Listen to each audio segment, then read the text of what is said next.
A paz do Senhor, povo de Deus, louvado seja o nome do Senhor Jesus Cristo. Mais um Desperta Crente, 9 de abril de 2024. Deus seja louvado por essa oportunidade. Já quero estar pedindo perdão, irmãos, na correria de ontem. Eu não gravei o vídeo, não consegui gravar. Então acabou que eu não pude postar vídeo ontem, mas vou postar agora em nome de Jesus, porque Deus é fiel, amém? Vamos lá, Atos dos Apóstolos, capítulo 2, Deus seja louvado pela sua vida, pela sua companhia neste canal. Sou grata a Deus pela sua vida, sou grata a Deus por todos aqueles que têm se inscrito no canal, está aqui junto comigo, me dando força, apoiando. Eu louvo a Deus pela sua vida, Deus seja louvado. Vamos lá, capítulo 2, Atos dos Apóstolos, nós falamos ali sobre o Pentecoste, né? O 50º, que é os 50 dias, né, após a Páscoa. Nós sabemos que o Pentecoste significa 50º, né, quer dizer 50 dias. Então nós sabemos que o Pentecostes são 50 dias depois da Páscoa, que quando Jesus ressuscitou começou a ser contado a partir daquele momento ali, 50 dias, né, aonde o Senhor fez a promessa que viria, o Espírito Santo desceria sobre os irmãos ali que estavam à espera do Espírito Santo de Deus, para que eles fossem cheios, revestidos. Então vamos lá, olha só. O capítulo 2, eu vou dar outra entrada aqui para a gente acompanhar o último vídeo. Ia contemplar. Aonde eu estou botando contemplar, irmãos? E ao completar-se o dia de Pentecostes, estavam todos reunidos num só lugar. 120 pessoas reunidas no mesmo foco, na mesma proposta, na mesma direção, há 10 dias orando, né? Depois, acho que Jesus foi assunto ao céu, né? Foi levado ali as nuvens e os anjos desceram, avisaram que o mesmo Jesus que estava subindo voltaria no capítulo 1. Aí aqui está dizendo o verso 2. De repente veio do céu, irmãos, não se engane, tá? Reunião, ajuntamento de cristão, o barulho vem do céu, o barulho vem daqueles que ouvem do céu, ouvem de Deus. Então há muitas reuniões aí que não tem vindo do céu, né? O barulho tem sido barulho estranho. Então vamos lá. Tomou, e semelhante a um vento, soprando muito forte, esse som tomou conta de toda a casa onde estava assentado. Então todos ouviram distribuídas entre eles línguas de fogo, e pousou um sobre cada um deles. Nós, né, eu estou dando essa lidazinha aqui para a gente dar uma adentrada.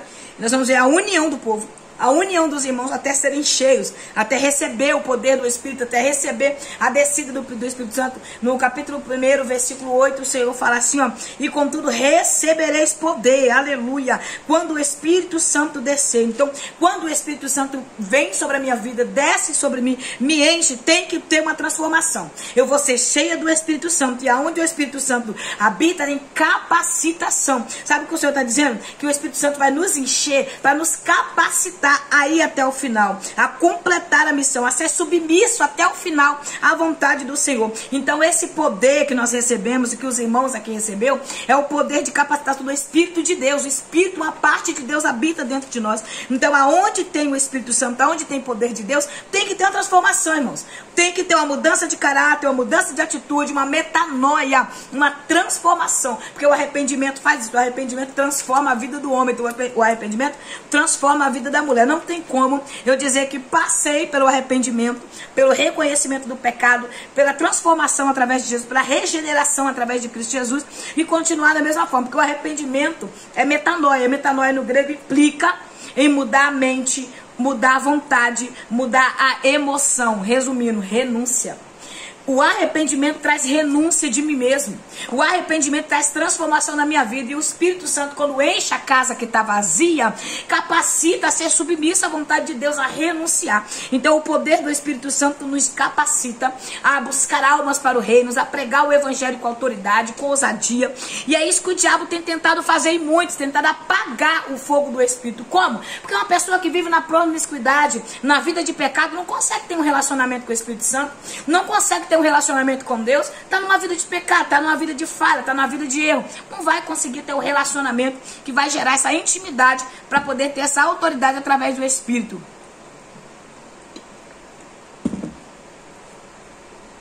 O Espírito Santo desce, habita, vivifica, capítulo 2, vivifica o crente, porque no capítulo 1 eles estão à espera. né? Estão ali reunidos. Você vai ver que no verso 14, todos estes perseveravam unanimemente em oração, juntamente com as mulheres, com Maria, mãe de Jesus e os seus irmãos. Então eles estavam unânimes, unidos, no mesmo propósito, no mesmo foco, na mesma direção, falando a mesma língua, porque não tem coisa mais triste do que crente que fala a língua do mundo e se denomina cristão. Porque os crentes fiéis, verdadeiros, cristãos em Cristo Jesus, eles falam a mesma língua. Qual é a língua missionária? A língua da Bíblia. É a palavra. É a palavra de Deus. A língua de todo cristão tem que ser a palavra. A língua de todo cristão tem que ser a Bíblia, a palavra de Deus. A minha vida tem que ser transformada por ela. A minha vida tem que ser moldada por ela. Eu preciso ter um impacto na minha vida tão forte que vai regenerar e vai me fazer nascer de novo. 1 Coríntios capítulo 2, versículo 16. 2 Coríntios capítulo 5, versículo 17.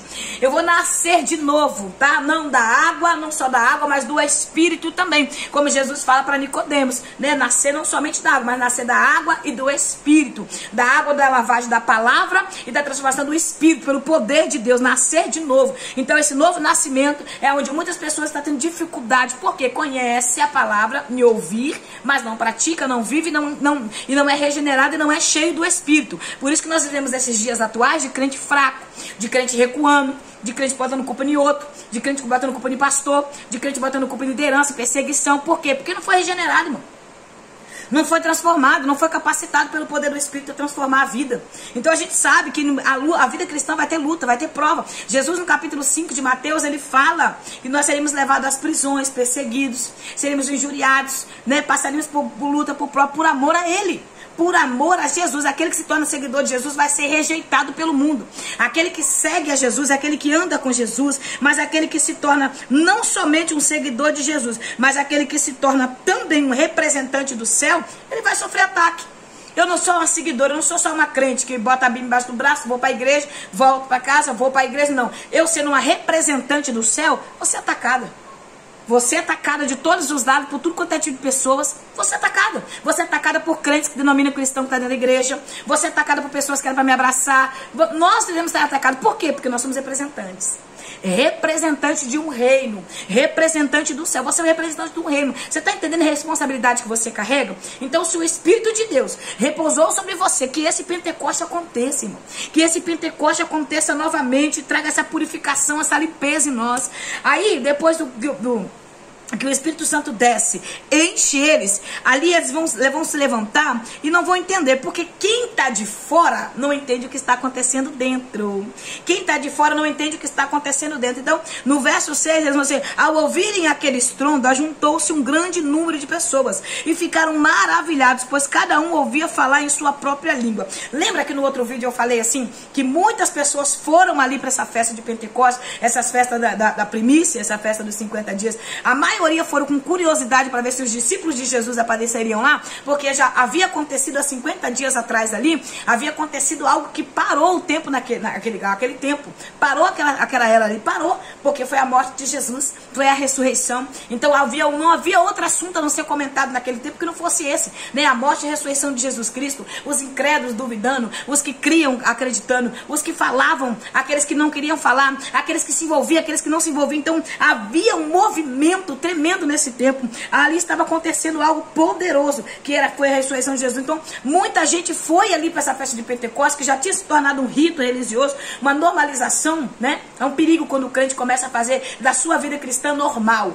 É um perigo quando o crente começa a normalizar a sua vida, quando começa a ficar somente um rito. Vou na igreja onde o pastor me vê, vou lá hoje no culto porque eu tenho que ir, não fui semana passada. Então quando se torna um rito, um ritual, muitos cultos aí tem se tornado ritual, irmãos. Somente um ritual, uma banalização, uma normalização, algo que não tem mais gás. Jesus não está mais ali atuando, está do lado de fora. Então muitos cultos estão assim, aqueles cultos pesados, arrastados. Por quê? Porque Jesus está do lado de fora, já não é mais para o Senhor, é um rito, é algo feito por fazer, não tem uma preparação, não tem um propósito. Eu não sei fazer nada para Jesus sem antes aquele propósito, aquela preparação. Não sei fazer nada para o Senhor de qualquer maneira. Tem que ter uma preparação, uma oração, tem que ter algo mais profundo, um foco para que o Senhor venha receber e descer para poder responder na casa. Então onde tem preparação, onde tem entrega, onde tem oração, tem poder de Deus. E o Espírito Santo se agrada quando nós fazemos as coisas para o Senhor com organização, com amor. Então vamos lá. Aonde tem organização, né, e menos ritualismo, o Senhor atua. O problema aqui é que a festa de Pentecostes já tinha virado um ritual para os judeus. Aqui já era ritual, porque era uma ordem de Javé que eles fossem 3 vezes ao ano nessas 3 principais festas, que era Pentecostes, que era a festa da colheita, né, e a Páscoa. Então era algo que era um ritual já para eles. Eles tinham que ir porque sabia que era uma ordenança de Moisés, era uma ordem, estava na Torá, na lei, então eles já iam mesmo por ir. Eles já iam por ir. Né? A ordem era levar algo para o Senhor, porque essa festa era a festa da primícia, levasse algo para Deus. Então, eles pegavam ali, levavam, e a maioria já não tinha aquele mesmo foco, aquele mesmo propósito. Tem pessoas que é assim, vou no culto hoje por ir, vou lá porque o pastor tá, porque senão eu não ia. Não, se eu não estiver bem para mim, eu não vou não. Eu não vou. Eu falo para Jesus, Senhor, eu não vou. Eu não vou porque eu sei que eu não estou querendo ir. Eu não quero adorar, eu vou fazer o que na igreja sem estar querendo ir, irmãos. Nós temos que aprender isso. O Senhor quer um coração espontâneo. Davi escreve no Salmo 51, no verso 17, o Senhor não rejeitará um coração contrito e aquebrantado. Um coração que se derrama, que se entrega na presença dele. Um coração que ama ele como prioridade em primeiro lugar. Não tem como. A gente quer chegar diante do Senhor de qualquer maneira e que o Senhor receba o culto. Não, Deus não recebe qualquer coisa. Para ele tem que ser o melhor, para ele tem que ser prioridade. Amém? Então nessa festa da primícia, essas festas das colheitas, que nós venhamos entregar o melhor para Deus. E é hoje, qual é a festa da primícia? Qual é a minha vida no altar? É Deus como prioridade na minha vida. Amém? Então todos foram cheios. E aí o que acontece? Esses homens ali vão ficar sem entender o que estava acontecendo dentro daquele cômodo, daquele quarto com 120 pessoas falando em línguas estranhas. O poder de Deus atuando ali, não é esse grita-grita, esse pula-pula, esse cai pelo chão que muitos dizem que é pentecostal, não, mano. Não é isso não. Não é essa bagunça que hoje tem sido feita, não, dizendo que é em nome de Deus, não. Não é esse ajuntamento de lata vazia, só batendo no outro, fazendo barulho, não. Nós estamos falando de um poder que transforma, de um poder que regenera, de um poder do Espírito que habita, que atua, que transforma o crente. É esse poder, o poder do Espírito Santo de Deus. Não é esse poder que a fofoqueira prega, não é esse poder que o linguarudo canta, não é esse poder que o invejoso lidera, não, não. É poder de transformação, poder de regeneração, poder de transformação de caráter, de atitude, de ações. É esse o poder de Deus que faz em nós, que muda o caráter do homem, muda o caráter da mulher, transforma as vidas. Não é esse poder aí não, de um povo que quer paralisar o outro, quer parar, não, não. É poder que vem do alto, é poder que vem de Deus, é poder que vem do alto, poder que vem do céu. Amém? É um barulho que transforma as vidas, porque aonde eu passo, a minha vida tem que fazer um barulho mesmo, e esse barulho vem do céu. É um barulho que o diabo não gosta, é barulho de santidade, é barulho que vem do alto. Aleluia, louvado seja Deus. É esse o barulho que o Senhor quer ouvir em mim e você, um barulho que transforma a vida. Oh glória, louvado seja Deus. Porque para chegar em Pentecostes tem que passar pela Páscoa, passar pela cruz, pelo sangue, pela transformação, pela renúncia, pela regeneração, para nascer um novo homem e uma nova mulher. Amém? Quem é do céu, irmãos, entende a língua do céu. Agora quem é da terra entende somente a língua da terra. O verso 9 e o verso 8, o verso 9 e 10 vai falar o público que estava ali, né? Público internacional, público nacional, público dali mesmo atual. Então havia pessoas de todas as pessoas de nações naquele tempo. Atualmente vivia pessoas ali naquele tempo atual deles ali, de todas as nações. Então havia um público internacional ali. Então depois de Pedro estar cheio do poder e da autoridade do céu para pregar, para ministrar, para ganhar almas, você vê a diferença no crente que tem a autoridade do céu para ministrar, no crente que tem autoridade do céu para pregar. Tem crente que foi chamado, cada um conforme a vontade e o querer do Senhor. E é diferente quando a mulher e o homem tem a chama ganhadora de almas na sua vida. É diferente. Então, aí, no meio desse propósito aqui, que muitos não entendem, aí eles vão, porque tem reunião que não é de Deus não, tá? Paulo fala em 1 Coríntios capítulo 11, versículo 17, que ali os irmãos se juntavam, não era para adorar a Deus. Então tem reunião, nem todas as reuniões que está dizendo que é em nome do Senhor, é o Senhor que está ali no meio, tá? Tem reunião que Deus não faz parte, que Deus não está. Tem reunião que Deus está longe, está do lado de fora. Então Paulo vai falar dessa reunião lá em 1 Coríntios capítulo 11, verso 17. Aí do verso 14... Pedro é maravilhoso, glória a Deus. Pedro levanta, cheio do Espírito Santo, e ele diz assim: e aconteceu que, colocando-se em pé, juntamente com os 11, Pedro tomou a palavra, tomou a frente. Peraí que eu vou falar para essa multidão que está duvidando. Alguns diziam, eles estão bêbados, outros diziam, não estão loucos, outros estão embriagados. Olha só, um monte de homens cachaceiros na plena 9 da manhã. E aí Pedro se levanta e fala: irmãos judeus, Ele vai pregar para essa multidão reunida, um público internacional e nacional. Ele vai pregar para esse público toda a autoridade. Deus deu poder e autoridade para ele pregar na língua de cada um que ouvia. Cada um ouvia na sua própria língua, tá entendendo? Desceu aqui o revestimento de poder, a língua estranha, desceu aqui o fogo do Pentecoste, o fogo do Espírito, o avivamento. Aí logo depois que foram tomados, foram cheios, o Senhor concedeu poder para que na língua que eles estavam falando, as pessoas de outras nações entendessem na sua própria língua que eles estavam pregando Jesus Cristo, o Filho de Deus, o Messias prometido. Essa é a capacitação. Porque eu falar em línguas edifica a minha vida, edifica o meu corpo, edifica a mim, me traz comunhão com Deus. Mas a capacitação pelo Espírito Santo para pregar vem de Deus. Para cantar vem de Deus. Para liderar vem de Deus. Não vem do Espírito de Deus. Irmão, isso aqui é muito forte. Esse capítulo 2 de Atos dos Apóstolos é poderoso para nossas vidas. Você que não foi batizado no Espírito Santo, entre no propósito e comece a orar pelo batismo. Comece a orar para que o Senhor te revista. Para que o Senhor te cele no poder do Espírito. Peça ao Senhor. Não aceite menos que você seja batizado. Continue até você ser batizado. Eu vi alguns testemunhos já ouvi alguns testemunhos de pessoas que orou meses, que orou mais de 100 dias para ser batizado no Espírito Santo. Não desanime, insista no seu batismo. Se você ainda não foi batizado, fala com sua liderança, fala com seu pastor, pede ajuda, pede para ele continuar te ajudando ou para ela continuar te ajudando a profetizar o batismo do Espírito Santo, o revestimento de poder e fogo mesmo na sua vida. Amém? Então Pedro se coloca de pé e pede a atenção dos irmãos ali judeus em Jerusalém e de todas aquelas nações que estavam ali. Ele pede a atenção ao público e fala: ouça minhas palavras, e começa a pregar.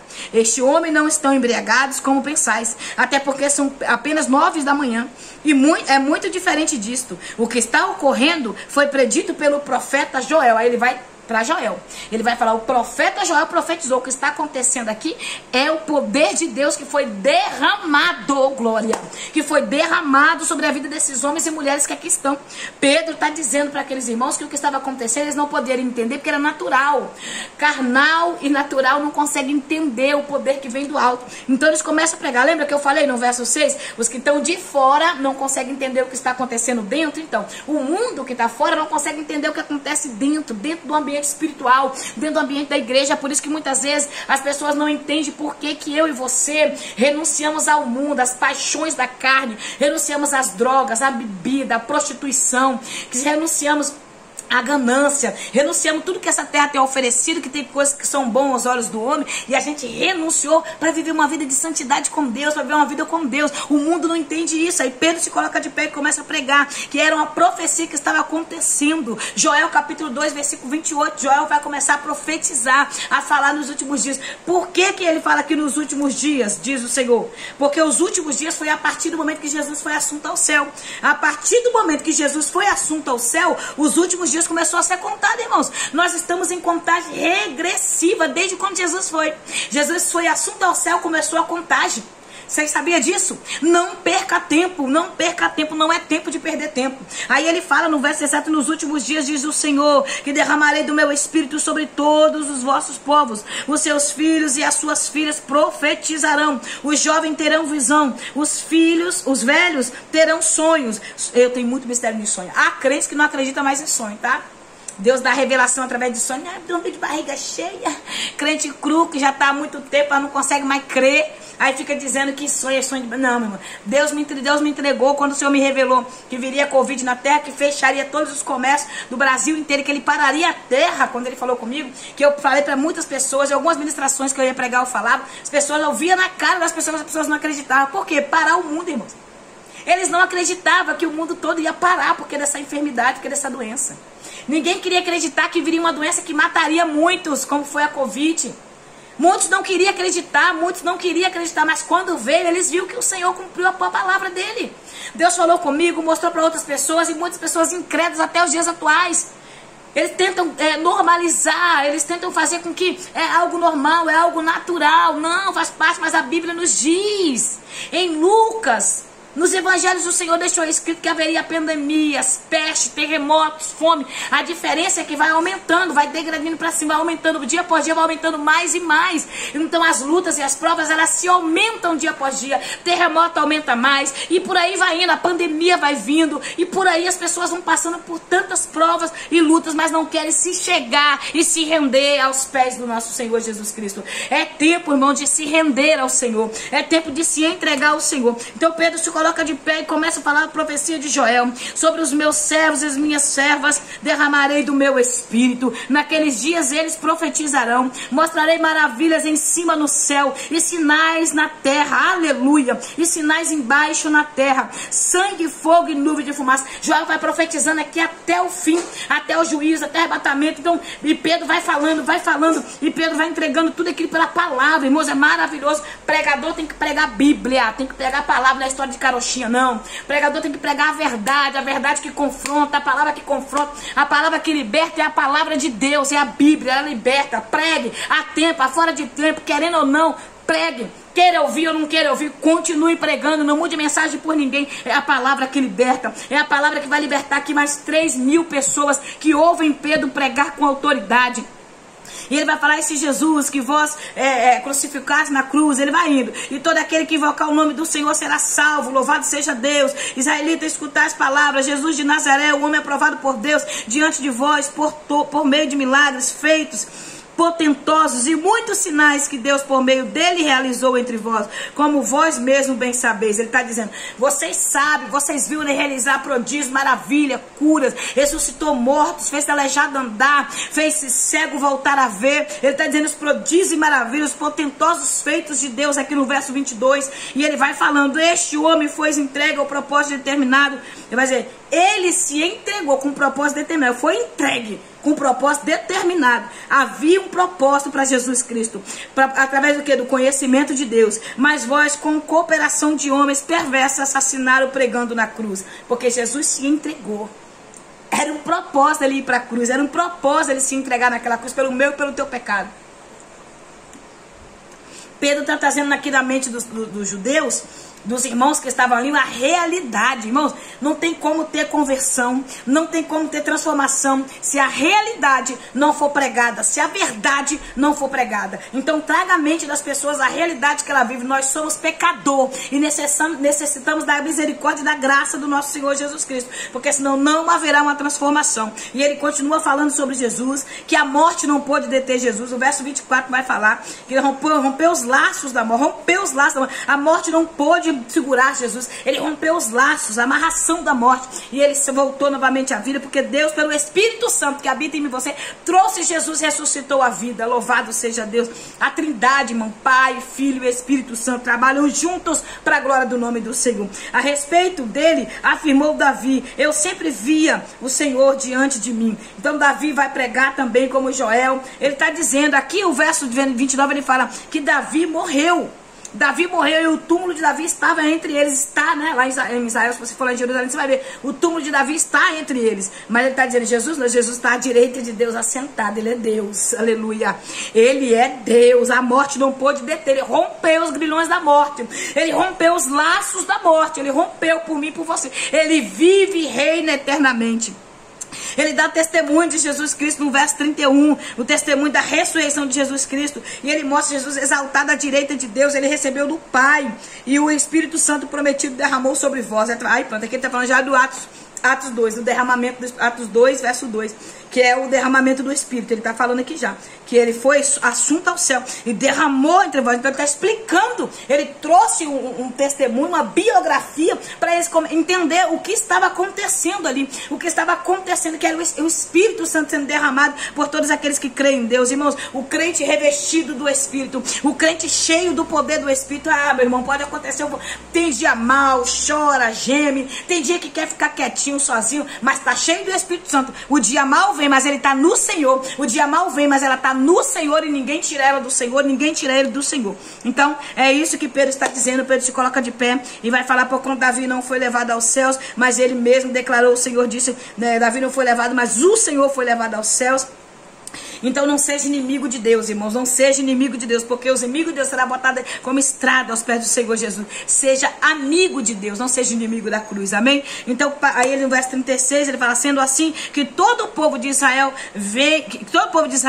tem absoluta certeza disto, este Jesus, a quem vos crucificaste, Deus o fez o Senhor e Messias. Ele está dizendo, ele é o Salvador do mundo, ele é o Messias prometido, ele é aquele que regenerou toda a humanidade, que aceitou Jesus como Senhor na tua vida, aquele que trouxe uma metanoia, uma transformação e levará para morar na glória todos os crentes em Cristo Jesus, que crê no arrebatamento e na salvação através dele. Ele foi naquela cruz, ele se entregou naquela cruz, ele é o redentor da humanidade, para que essa oportunidade de salvação chegue a mim e chegue até você. Amém? Jesus é o Filho de Deus e ele é o caminho, a verdade e a vida. E se não for por ele, ninguém chega ao Pai. Amém? Vamos encerrar por aqui em nome de Jesus. Amanhã nós voltamos novamente no capítulo 2, porque não deu para adentrar. Amanhã eu vou entrar do verso 37 e nós vamos falar como viviam os irmãos e encerramos, amém, com mais um capítulo. Deus te abençoe, vamos orar. Senhor, eu quero ser grata ao Senhor pela vida dos meus irmãos aqui neste canal Desperta Crente. Muito obrigada por essa oportunidade que o Senhor tem nos dado, ó Pai, de poder ouvir a Tua palavra, de poder receber do Senhor. Pai, renova nossas forças, aviva-nos pelo poder do Teu Espírito. O Teu Espírito capacita a igreja, Pai, no poder do Espírito Santo, para prosseguir na caminhada. Ah, Senhor, nós não somos simplesmente seguidores do Senhor, nós somos representantes do céu. Nos ensina essa responsabilidade que nós temos, essa autorização do céu, essa autoridade que o Senhor nos deu, nos ortogou para continuar. Por isso, Pai, eu te peço neste momento, nos ajuda a prosseguir na caminhada, no poder do nome de Jesus. Repreenda todo mal, toda palavra ao contrário, toda palavra de maldição, toda mentira, todo engano, no nome de Jesus nós cremos, ó Pai, para a glória do Teu nome. Amém. Que Deus te abençoe, que a paz do Eterno te alcance. E amanhã, se Deus permitir, nós voltaremos. Amém. Deus te abençoe.